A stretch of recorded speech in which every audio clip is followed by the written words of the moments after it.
So, P&O, this is the 11-night Lake Garda Stay and Medfly cruise. But let's talk about P&O, because we just touched on them and those little pictures. Very British, products, aren't Yeah, they? very British product, Sean. Kind of British-style entertainment, direct out the West End, and great British comics coming on. Lots of good live music around the ship. Everything in pounds, which will make it easier for you as well. You're seeing some of the spa facilities, of course, on all of these cruise ships. You get wonderful spa facilities and recreational facilities. What I love about P&O is they have a lot of celebrity sailings as well, where you get a chance to do, to meet some big stars like Catherine Jenkins, of course, this year has been one of their stars. They've been sailing with David Essex. Beyond that as well, you've got a great variety of different food. This particular ship, the Ventura, has Atul Culture, who's a Michelin-starred chef. He has his wonderful restaurant East on board. The 24-hour Lambadang is amazing. Great selection of different bars, and of course, beyond that, you've also got Ollie Smith's little wine bar on there as well. And Ollie Smith, a TV wine critic, he recommends a fantastic wine list.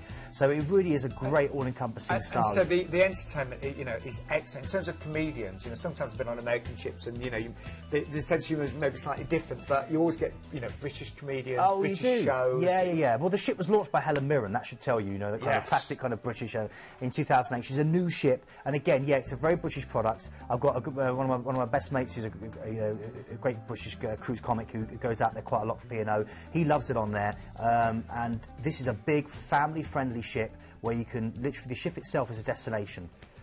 But the cruise aspect of this is just part of your whole holiday, because you're also going to be staying in the most beautiful place, one of the most beautiful places in the world, Lake Garda. So we're going to fly you over to Verona, and we've actually included car hire, haven't we? Yeah, because the best way to enjoy Lake Garda, it's a big lake, is to have car hire, so you can go and see the whole thing. It's an amazing thing to do. And we're speaking to JP Jean-Paul from Planet Cruise, and him and his team are going to arrange a really nice car, aren't they, as well? Yeah. So not your just standard two-seater that's clapped out. This is a nice car, get you around in a bit of style. Yes, they're going to feel very special driving around Lake Garda. And Lake Garda, of course, is a playground for Italians and people of all ages. It's a tranquil lake surrounded by lush olive groves, vineyards, and orchards. It's the Italian take on Loch Lomond, is what I always say.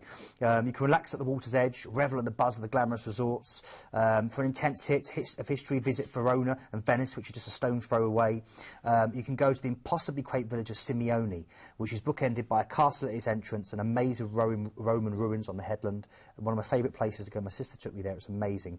You've got looming above the area Mount Baldo with its 3 peaks, and you can take a ski lift up and do some wonderful hiking around there.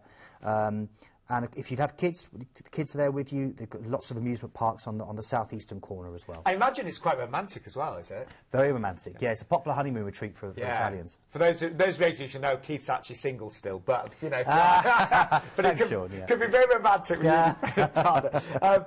Now you've got, say, the most amazing experience there, but then, of course, you've got this sensational cruise. So you drive from Lake Garda to, of course, Venice. You drop off your car, and then you've got this 7-night cruise, haven't you? That's right. First day at sea to enjoy that magnificent ship with so much to do. And then you're straight into Kotor, Montenegro. It's a gorgeous medieval walled city with World Heritage status. Surrounded by mountains, it's one of the world's most spectacular natural harbours, bordered by towering limestone cliffs.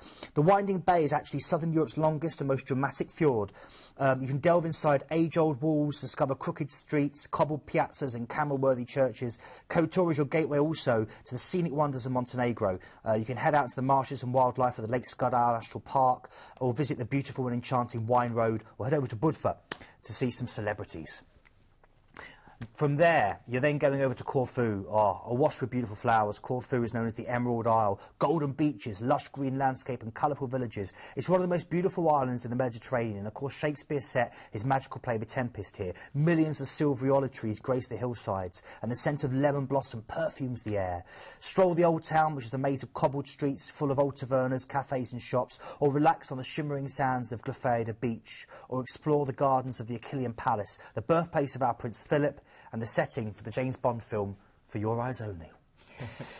There we go. I was doing my Bond voice. I've forgotten that. Yeah. A relaxing day at sea, isn't it? Yeah, and then we're in Rome, Civitavecchia. We've already talked about this, but the Eternal City bustling with world-class monuments, fountains, great food and style. From there, over to the land that gave birth to the little man with a big hat, Napoleon. This is Ajaccio, the island of Corsica. Rugged peaks, emerald countryside, the smell of honeysuckle and thyme and twinkling blue waters. It's been plucked from the prettiest postcard. It's rising up from one of the most beautiful gulfs in the world. It's a town oozing charm. And again, you've got sensational scenery and sleepy towns heading out. And it's a sun-soaked island as well. Take a coach trip and explore the rich green hillside, like the Pranidi Gorge, a deep ravine that's carved out by this small river. Or head to Capaluta Park, which is Europe's only tortoise protection centre. Babies measuring just a few centimetres to wizened old grandfathers, decades old. You can see them all. Fascinating. It's incredible. It really, really is. But to be honest, the town itself is really gorgeous. Head to the local markets, loads of beaches within walking distance. And then, of course, Genoa, where you disembark and your flight back to the UK. One thing that, you know, we're just looking at all the cruises today, you do get to see so many wonderful places in the one holiday, don't you? That's what I love about cruising. You really do. And you're seeing here, look, Noddy, he comes out and visits the kids along with Big Ears occasionally. But look how lovely the staterooms I know, are. they really are. And people forget this, you know, everything's done for you, Sean. You're waking up in a different destination every day. You've got such a great selection of different food options for you on board as well. And cruise ships really do run like clockwork as well. You know, everything is so well organised, you know, everything is just so well done. Just to remind you as well, if you do want to make the most of your cruise holiday, you can book excursions through Planet Cruise as well. Let's remind you the price on this one, because we are including, for under £1,300, your flights, of course, the 4 nights in the full-stay hotel in Lake Garda, and your 4-night car hire as well. So all of that is included. I mentioned excursions. You don't have to book these today, but you can check them out on the Planet Cruise website, or ask, of course, the experienced cruise consultants as well.